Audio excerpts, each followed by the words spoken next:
What if I told you that one of the greatest empires in history wasn't just built on conquest, but on tolerance? The Persian Empire, centered in modern-day Iran, wasn't just one empire. It was a series of powerful dynasties that lasted from the 6th century BCE all the way to 1979. And it all began with the rise of the Achaemenid Empire.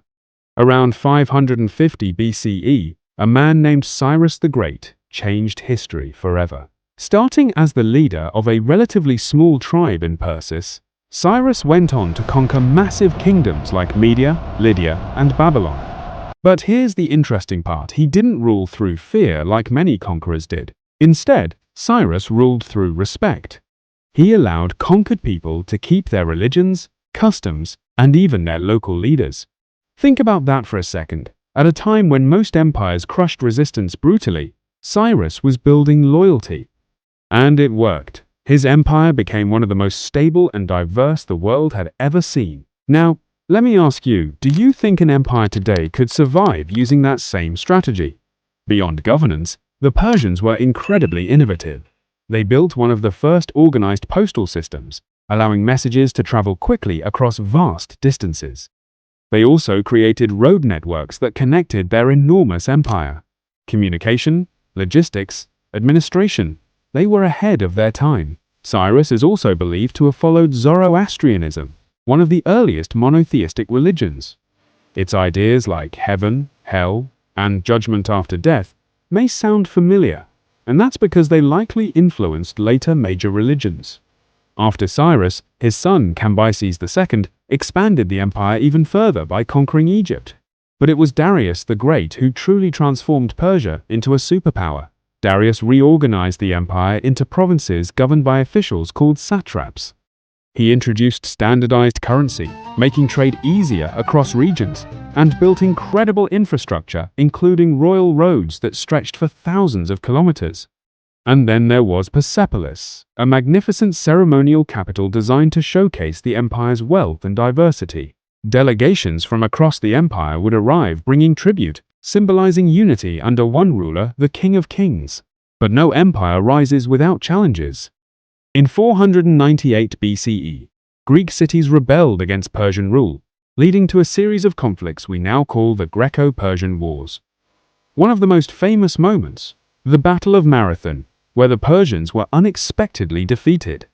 Later, Xerxes I, Darius's son, launched a massive invasion of Greece. His army was enormous, one of the largest the world had ever seen. He even managed to capture and burn Athens. But despite early victories, the campaign ultimately failed. These wars drained Persia's resources, weakened its control, and marked the beginning of its decline.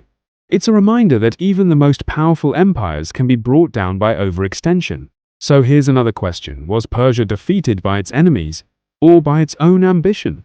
After about 200 years of dominance, the Achaemenid Empire fell to one of history's most famous conquerors, Alexander the Great. But interestingly, Alexander didn't just destroy Persian culture, he admired it. He adopted Persian customs and even incorporated elements of their administration into his own rule. After his death, control of the region passed to his general, Seleucus I Nicator. But Persian identity didn't disappear. It came roaring back with the Parthian Empire. The Parthians became fierce rivals of Rome, blocking its expansion eastward for centuries. But internal conflicts eventually weakened them, making way for the rise of the Sasanian Empire. The Sasanians sought to restore the glory of ancient Persia. They revived traditions, strengthened Zoroastrianism, and built a powerful state. However, they were locked in constant warfare with the Byzantine Empire. Decades of war left both sides exhausted. And that's when a new force emerged.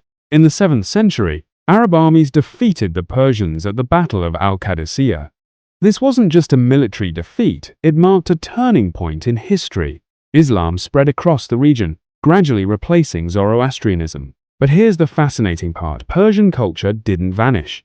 Instead, it blended into the Islamic world, influencing art, science, language, and governance in powerful ways. Even after invasions by groups like the Mongols, Persia continued to evolve. Then, in 1501, The Safavid dynasty reunited Iran and made Shia Islam the official religion, something that still defines the country today. The Safavids turned Iran into a major world power once again, rivaling the Ottoman Empire for centuries. But over time, external pressures, especially from the expanding Russian Empire, reduced its territory. Iran remained a monarchy for centuries until the Iranian Revolution in 1979, when it became an Islamic republic. So when we look back at the Persian Empire, what stands out most? Yes, it was powerful. Yes, it was vast. But its greatest legacy might be something else entirely, the idea that a diverse empire could be held together not just by force, but by tolerance, organization, and respect for different cultures. And maybe that's why its influence is still felt today.